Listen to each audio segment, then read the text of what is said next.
오늘도 하나님께서 우리에게 또 새로운 날을 허락해 주셨습니다. 2020년이 벌써 다 지나가고 오늘이 벌써 12월 29일, 이제 올해도 며칠 안 남았습니다. 사랑하는 성도님들, 끝까지 잘 마무리하시는 우리 모두가 되기를 축복합니다. 같이 기도하고 하나님 말씀 앞에 나가도록 하겠습니다. 거룩하시고 자비로우신 아버지, 감사합니다. 오늘 하나님께서 우리 가운데 함께하여 주셔서 하나님의 은혜가 차고 넘치는 귀한 이 새벽을 또 열게 하여 주시고 2020년도도 모든 것이 하나님의 은혜입니다 라는 것을 고백할 수 있게 하심을 감사합니다.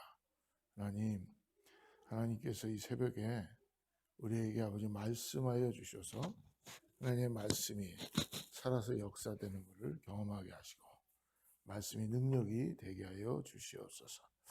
예수님의 이름으로 간절히 기도드립니다. 오늘 함께 나누고 싶은 말씀은 손으로 지은 성소와 온전한 성소, 구약의 성소에 대해서 구약의 그 성소, 지성소, 하나님의 임재가 머물렀던 지성소, 그것은 실질적으로 이제 오실 예수 그리스도를 대신했던 것이죠.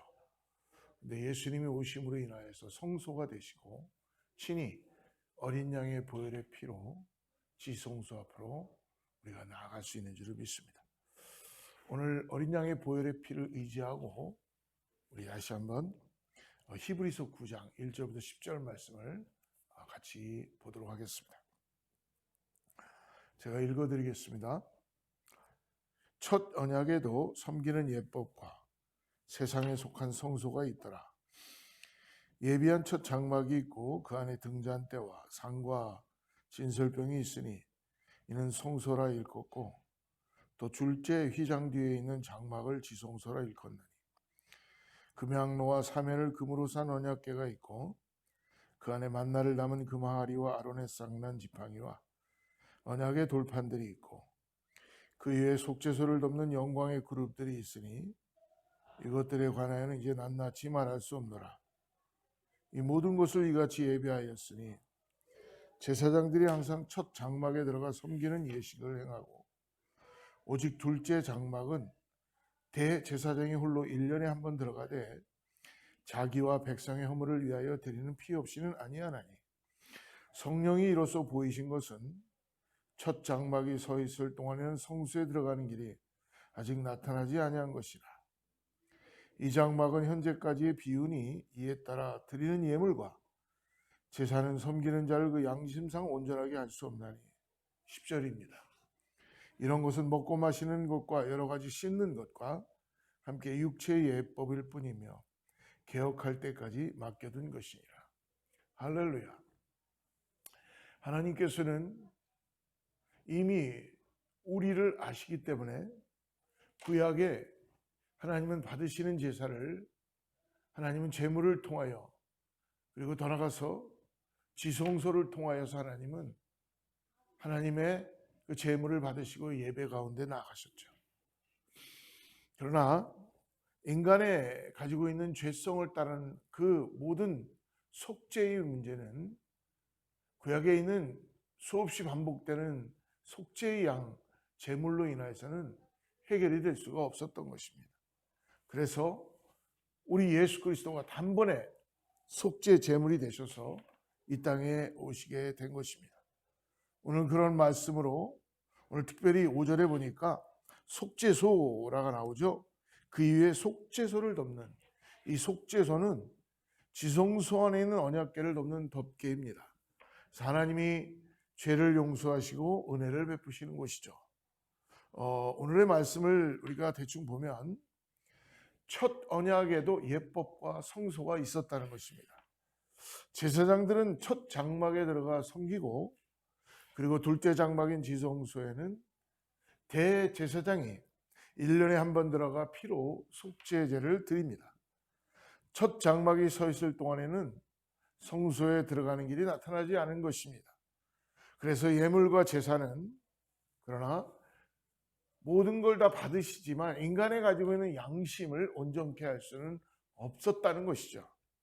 그래서 오늘 우리가 말씀을 따라가면서 이 성소의 구조가 나타나고 있으나 먼저 1절부터 5절을 보니까 성소는 하나님이 구약에 보면 이스라엘 백성들과 만나는 장소였어요.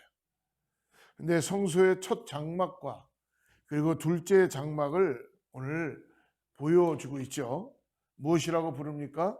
우리가 읽었던 말씀 중에 2절과 3절에 보니까 예비한 첫 장막이 있고 그 안에 등잔대와 상과 진설병이 있으니 이는 성소라 일컬었다는 것입니다. 그리고 또 둘째 휘장 뒤에 있는 장막을 쥐성소라 일컬었다. 즉 무엇입니까? 성소의 첫 장막을 성소라고 일컬었고 그리고 휘장 안쪽으로 들어가면서 둘째 장막을 지성소라고 불렀다는 것입니다. 지성소는 말 그대로 가장 거룩한 공간이므로 하나님의 임재가, 하나님의 영광이, 하나님이 함께 하시는 곳이므로 거룩하신 하나님을 만나는 곳입니다. 그래서 성소와 지성소는 인간이 생각할 수 없는 신비롭고 경이로움 가운데 그렇게 사용된 곳이죠. 그래서 그 안에 보면은 여러 가지 도구가 있습니다. 특별히 출애굽기 40장 26절에 보니까 그중 금향로는 성소에 두는 물품인데 히브리서 기자는 이것을 오늘 지성소에 두었다라고 말씀해 줍니다. 금향로가 향을 담아 놓는 용기인지 분향단인지는 분명하지 않습니다. 그러나 불안정한 이 땅의 성소는 결국 완전한 하늘의 장막의 모형이라는 것입니다. 사랑하는 성도 여러분, 오늘 우리가 이 말씀을 통하여 구약의 성소를 바라보면서 나는 그렇다면 어디서 어떻게 하나님을 만나고 그분의 임재를 경험해야 될까는 너무나 중요하다는 것입니다. 오늘 그러므로 말씀에서 6절부터 10절에는 한계가 많은 육체의 예법, 즉 구약의 이 지성소로 인하여는 인간의 모든 죄를 다 사하는 것 같지만 실질적으로 온전한 속죄의 역사가 매번 제물을 드림으로 일어나고 있지만 어떻게 매번 제물을 드릴 수가 있겠습니까? 그래서 이 땅의 성소는 거룩하게 구별되긴 했으나 백성이 하나님께 나아가는데 한계가 있었다는 것입니다. 첫 번째 한계는 무엇이냐면 구조적인 면입니다. 제사장들은 결국 성소까지만 들어갈 수밖에 없었어요. 그래서 지성소에는 대제사장만 1년에 한 번, 딱 하루만 대속죄일에만 한 번 지성소까지 들어가서 하나님 앞에 하나님의 임재 가운데 이 백성들의 모든 죄를 속죄하기 위하여 거기서 제사를 드리는 것입니다. 이는 옛 언약 아래서는 하나님께 나아가는데 결코 제한과 차별이 있었다는 걸 의미하는 것이죠. 그 차별의 기준은 무엇이었습니까? 바로 그 차별의 기준은 거룩함이었습니다. 차별의 기준이 거룩함이었기 때문에 두 번째 한계는 성막에서 대제사장과 제사장들이 드린 제사는 섬기는 사람의 양심을 온전하게 할 수 없었다는 것입니다. 모든 걸 다 받으십니다. 인간이 할 수 있는 행위나 모든 걸 다 할 수 있지만 실질적으로 심령의 가운데 양심에 가지고 있는 그 문제는 해결할 수 없었다는 것이죠. 온전하게 할 수가 없었다는 것입니다. 그래서 옛 언약 아래서 드린 동물 제사로서는 수많은 동물들이 흠없는 제물들이 드려지지만 결단코 온전케 깨끗하게 될 수 있는 그런 양심의 부분까지는 해결될 수 없었다는 것입니다. 그렇다면 깨끗하게 할 수 없었던 것 오늘 9절에 말씀하고 있죠. 9절 보시면 이 장막은 현재까지 비우니 이에 따라 드리는 예물과 제사는 섬기는 자를 그 양심상 온전할 수 없게 했다. 즉 무슨 말씀입니까? 여러분 우리들의 죄의 문제는 제사로서 해결되는 문제였지만 실질적으로 하나님이 제사를 받으시고 우리의 죄를 리무브 하신 것이 아니라 사해 주신 것이 아니라 용서해 주신 것이죠. 결국 죄의 문제는 결국 무엇의 문제입니까? 양심의 문제입니다. 그래서 동물 제사가 외적인 정결에는 효력이 있을지 몰라도 사람들의 마음과 양심까지 깨끗하게 할 수는 없었다는 것입니다. 일시적인 제물이 바쳐짐으로 인해서 일시적인 동물의 피로 대신함으로 인하여서 우리의 죄가 잠깐 사해지고 속죄되는 것 같지만 우리의 완전한 양심의 성령의 그 능력으로 사해질 수밖에 없는 우리의 심령의 죄는 사해지는 온전함을 이룰 수가 없었다는 것입니다. 그래서 이 성소의 모형이었던 예수 그리스도가 이 땅에 오셔서 예수 그리스도의 어린 양의 보혈의 피로 지성소에 나가는 자마다, 어린 양의 보혈의 피를 의지하고 성소로 나가는 자마다 온전한 하나님과의 화합이, 화목이, 화평이 이루어지게 됨으로 인하여서 더 이상 하나님께서는 예수 그리스도를 통하여서 더 이상 속죄 제물을 받지 않으시고 단번에 예수님은 우리의 죄를 대신하여서 십자가에서 어린 양의 피에 보혈의 피를 흘리시고 그 피의 대가로 인하여 우리는 하나님과의 관계가 회복될 수 있었다는 것입니다. 그러므로 오늘도 우리가 지성소 앞으로 나갈 때, 예배 가운데 나갈 때 우리가 이 땅을 살아가면서 나를 구원하신 어린 양 보혈의 피를 의지하고 우리가 주님 앞에 나아가 찬양하며 예배하며 온전한 양심의 회복을 위해서 우리의 모든 것들을 사하신 것의 구원의 역사를 우리가 찬양하며 정결하게 하시는 그 은혜 가운데 나아갈 수 있는 것이죠. 사랑하는 여러분, 그러므로 이 하나님은 첫 언약의 한계를 뛰어넘었어. 오늘 세기를 여시는데 바로 그분이 어린 양으로 오신 예수 그리스도이십니다. 예수 그리스도가 더 이상 속죄 제물들을 필요로 하지 않으시고 친히 당신이 제물이 되셔서 우리의 죄를 완전하게 깨끗하게 하여 주셨고 그리고 깨끗하게 구원하여 주셨으며 이제는 더 이상 우리가 화인을 맞은 자가 아니요 죄 가운데 놓여 있는 자가 아니요 거룩하신 성령 하나님을 의지하시고 성령께서 우리를 보증하시며 우리가 더 이상 어린 양의 보혈의 피로 하나님 앞에 나아가 우리가 예배하며 찬양할 수 있었다는 것입니다.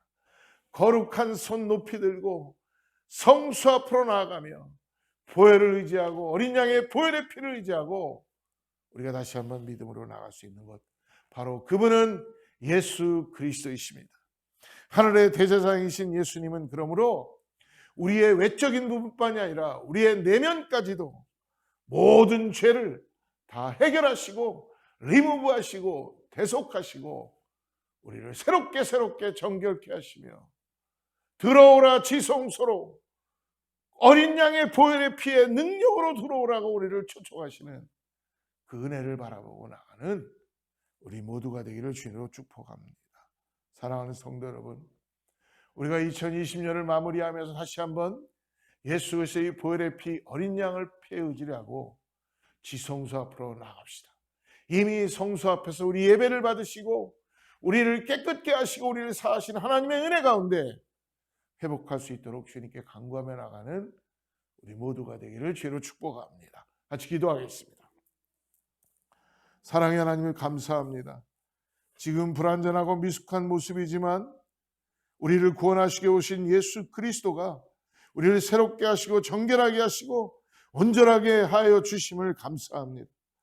온전히 주님만이 우리를 신뢰할 수 있고 주님만이 우리를 구원할 수 있는 걸 다시 한번 바라봅니다. 거룩하신 주님을 영화롭게 섬기기 위하여 어린 양의 보혈의 피를 의지하고 오늘도 지성소 앞으로 나아갑니다. 오늘도 주님 앞에 내 손 높이 들고 오늘도 주님 앞에 예배하며 찬양합니다. 우리의 마음과 영혼과 모든 것을 신실하게 가꾸며 삶으로 예배하게 하여 주시옵소서. 지금도 예배자를 찾으시는 하나님 아버지, 참된 예배자를 찾으시는 하나님 아버지, 오늘 내가 거룩한 손 높이 들고 주님 앞에 어린 양의 보혈의 피를 의지하고 성수 앞으로 나가 예배합니다. 우리 예배를 받으시고 우리의 모든 것들을 주님께서 기쁨으로 받아주셔서 우리를 회복시켜 주시고 새롭게 하여 주시고 어린 양의 보혈의 피를 의지하고 다시 청결하게 나갈 수 있도록 역사하여 주시옵소서. 예수님의 이름으로 간절히 기도드립니다. 샬롬. 내일 또 만나겠습니다.